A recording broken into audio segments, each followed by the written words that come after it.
58% of what people eat isn't food. There's a story behind that.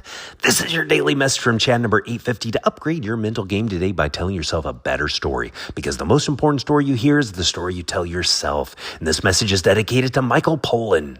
Here's the upgrade. You are what you eat. So make sure what you eat is good for you. Here's the story.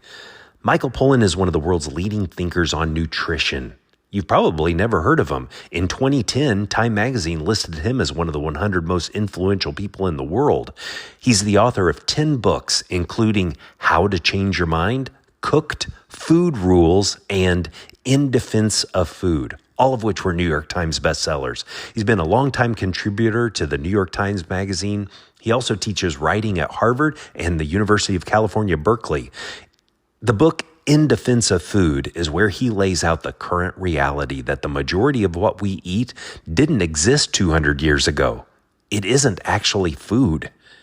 As we continue creating our checklist of daily fundamentals to follow, this message is to emphasize one more time the importance of paying attention to nutrition. Eating is my third fundamental. The human body is amazing. It can take a lot of abuse. It can be fed a constant stream of junk and toxic material and still survive for decades.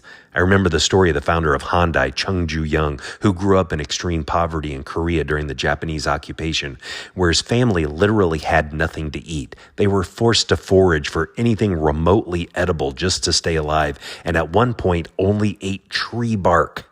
Yes, literal tree bark. The fact that the human body can extract nutrients from tree bark and survive is amazing.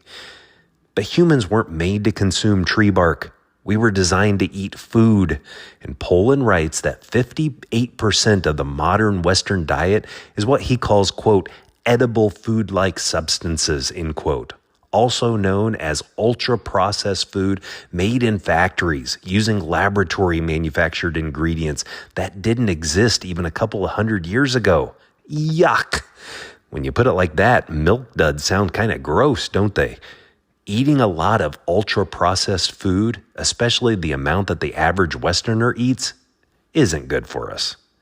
So Pollan came up with what he calls food rules, thus the title of his book. He has a checklist of 64 of them.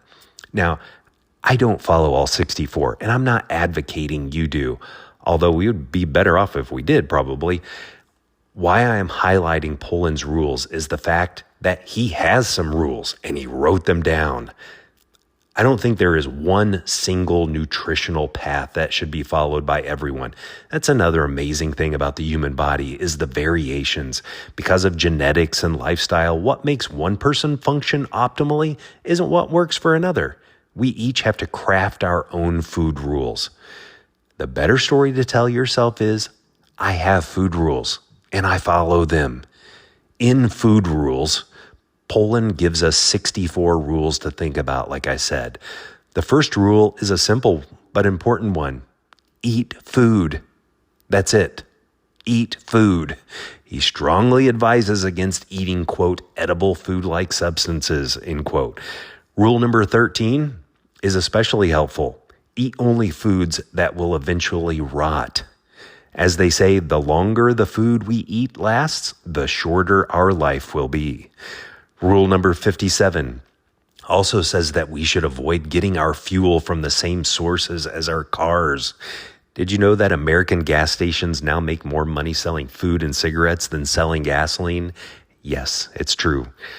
Now I'd like to know, what are your food rules? Are you following them?